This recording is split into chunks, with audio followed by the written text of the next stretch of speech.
আজকে আমরা যারা এখানে বসে আছি তারা রাষ্ট্রের মালিক না। আমরা মনে করি আপনারা যারা সামনে বসে আছেন তারাই হচ্ছেন রাষ্ট্রের প্রকৃত মালিক। আমরা সেবাদানের মাধ্যমে আপনাদের সেই বিশ্বাস এবং আস্থার পরিপূর্ণ মর্যাদা রাখতে চাই।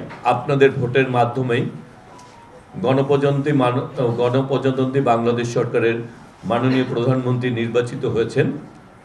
আমরা নির্বাচিত হয়েছি। আমরা মনে করি, আমি আগে সবসময় বলি, আমরা মনে করি আজকে আমরা যারা এখানে বসে আছি তারা রাষ্ট্রের মালিক না। আমরা মনে করি আপনারা যারা সামনে বসে আছেন তারাই হচ্ছেন রাষ্ট্রের প্রকৃত মালিক। আর আমরা হচ্ছে আপনাদের সেবক। আমরা হচ্ছে আপনাদের জবাবদিহিতার মধ্যে সবসময় থাকতে চাই। আমরা আমাদের সেবা দিয়ে, আপনারা যেই ভোটের মাধ্যমে আমাদেরকে নির্বাচিত করেছেন, যে বিশ্বাস এবং আস্থা রেখে আমরা সেবাদানের মাধ্যমে আপনাদের সেই বিশ্বাস এবং আস্থার পরিপূর্ণ মর্যাদা রাখতে চাই।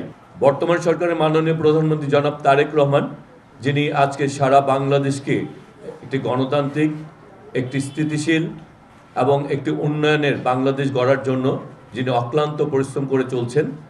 আপনারা দেখেছেন ইতিমধ্যে এই সরকার ফ্যামিলি কার্ড, আজকে ক্রিয়া কার্ড, কৃষক কার্ড এবং বিভিন্ন ধরনের আজকে স্বাস্থ্যসেবা কার্ড, বিভিন্ন ধরনের কার্ডের ব্যবস্থা করার মাধ্যমে আজকে আমাদের পিছিয়ে পড়া প্রতিটি অংশকেই তিনি স্বনির্ভর করতে চাচ্ছেন।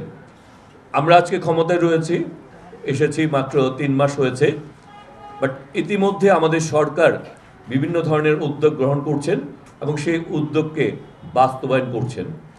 আজকে সরকার শুধু স্বপ্ন দেখাতে ব্যস্ত না।